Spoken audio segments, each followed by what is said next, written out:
Hinatulang guilty ng Sandigan Bayan sa kasong graft si Muntinlupa Mayor Rufy Biazon kaugnay ng tinugriang pork barrel scam noong 2007. Kasamang nakatulang guilty si Janet Lim Napoles at 4 na iba pang dating opisyal ng gobyerno.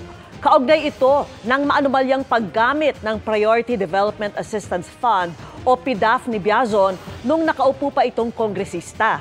Sa desisyon ng Sandigan Bayan, nakasaad na si Biazon ang pumili ng foundation ni Napoles para sa livelihood project kahit hindi accredited o kwalipikado ang NGO at nang hindi dumaan sa public bidding.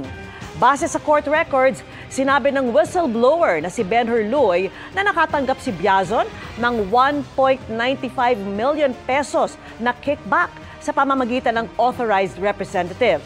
Sinentensyan sila ng kulong na mula 6 hanggang 8 taon at perpetual disqualification from holding public office. Pinawalang sala naman si Biazon sa kasong malversation. Sa isang pahayag, sinabi ng kampo ni Biazon na iapela nila ang desisyon. Hindi rin daw nito apektado ang kanyang pagkakapanalo muli bilang alkalde ng lungsod.